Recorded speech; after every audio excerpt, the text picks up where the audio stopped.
Thank you. And I think we're all just learning how to do the fist bump, elbow bump greeting. So, well, first of all, thank you all for being part of this very important discussion. I want to echo first what the chairman talked about with our staff. They've put together a very powerful document, and it's a document that should leave zero doubt about the evil policies of the Communist Party of China towards Uyghurs, towards other Muslim minority groups, and practices that sadly have injected, as the chairman outlined, through the names of various companies that he disclosed, of which I guarantee you there are products from those companies in this very room right now, because we've all bought them and we've all had to buy them. But it's injected forced labor into American and global supply chains. It's injected forced labor under the Christmas tree. It's injected forced labor and in the boxes we give over for birthdays, and it's injected forced labor in many of the things that we buy on a daily basis. And this is a disturbing reality, and it's one that we need to confront and we need to face. And so the introduction of this bill today, the Uyghur Forced Labor Prevention Act, is important. And the chairman's outlined all the details of it, but at the core of it is that it shifts the burden of proof to companies that insist on producing in this region. It shifts the burden of proof with the presumption that given these practices and what's detailed in this report, we should assume that anything that's produced in this region is done so through forced labor.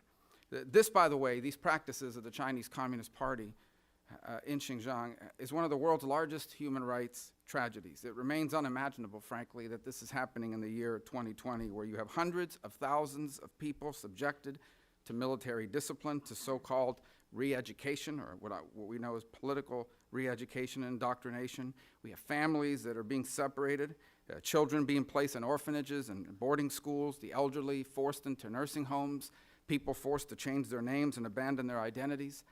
And commercial satellite imagery shows that factories have and are being placed next or to or right inside these camps. And there's also mounting evidence of forced labor in the cotton industry, in agriculture, and other light manufacturing. The widespread forced labor documented in the report clearly constitutes serious crimes, sanctioned, perpetrated, approved, and directed by the Chinese Communist Party through their government.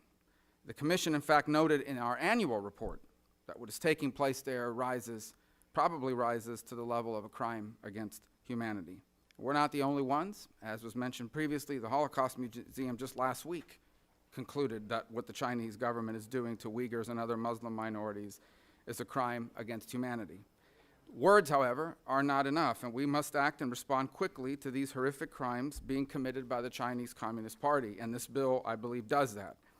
And we hope that other countries will join in working on similar legislation to ensure that the Chinese Communist Party and the people responsible for this are collectively and individually held accountable, because this crisis will demand an international response. And I will predict that history will not look favorably on those who knew about it and did nothing and stayed silent, or even worse, were complicit in these crimes. And so I want to thank all of you for being here again. I want to thank our staff, and I want to thank you, Mr. Chairman, and all the members who have come. Thank you.